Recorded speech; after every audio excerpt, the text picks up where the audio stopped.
With cases of the COVID-19 Omicron variant rising across much of the globe, the World Health Organization now out with this warning. Omicron is spreading at a rate we have not seen with any previous variant. Health experts here at home looking at those numbers, telling Americans to brace for an uptick in Omicron cases here. Early data suggests that Omicron is more transmissible than Delta, with a doubling time of about 2 days. Omicron infections in the U.S. have jumped 7-fold in just the past week. Dr. Anthony Fauci saying it will certainly become the dominant COVID strain in the U.S. Symptoms appear to be mild, but Omicron has managed to infect those who have been vaccinated. Booster vaccine regimens work against Omicron. According to federal data, more than 67,000 Americans are hospitalized with COVID, with most of those being the Delta variant. With winter just days away, hospitals across the country are facing the pressure of an influx of COVID patients. In Wisconsin, just 3% of ICU beds are available. We're exhausted by picking up extra shifts and extra patients when our colleagues become sick themselves. Time is running out for Democrats to meet their own deadline to pass the president's Build Back Better bill before Christmas. House Speaker Nancy Pelosi today during her weekly briefing remained hopeful that the Senate can get it done, saying talks are ongoing with moderate holdout Senator Joe Manchin. I think we will have the legislation and it will pass. I hope the sooner the better, especially since we have certain deadlines. And I respect the process and I respect Senator Manchin.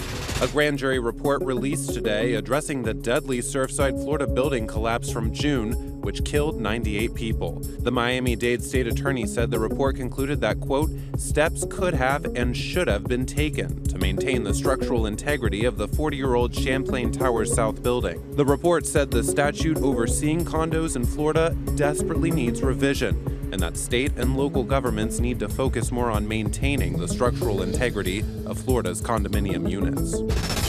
In the public housing project where she grew up, New York's next mayor introduced his police commissioner, Keishant Sewell. But I'm particularly proud of the historic choice we have made, our first women police commissioner.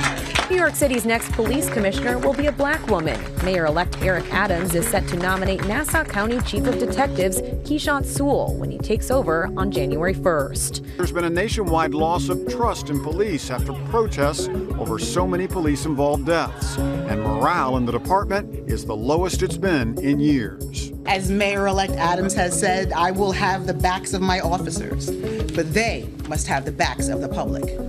I will hold our officers accountable. Police in Ohio were shocked when DNA identified the victim of a nearly 40-year-old unsolved murder as a former guitarist for the R&B group the OJs. Police say workers found a skull in a garbage bag filled with bones in Twinsburg in 1982. Detectives tried unsuccessfully to ID the man for decades, but then the DNA Doe Project got involved and uploaded DNA from a tooth and femur to a genealogical website in October, and that matched with a sample from Frank Little Jr.'s brother. Little vanished in the 1970s. In the 1960s, he wrote songs and played guitar for the OJs. To that discovery on Mars, scientists now say they have found, quote, significant amounts of water, likely in the form of ice, hidden under the surface of a major canyon, 5 times deeper than the Grand Canyon. Hi, everyone. George Stephanopoulos here. Thanks for checking out the ABC News YouTube channel. If you'd like to get more videos, show highlights, and watch live event coverage, click on the right over here to subscribe to our channel. And don't forget to download the ABC News app for breaking news alerts. Thanks for watching.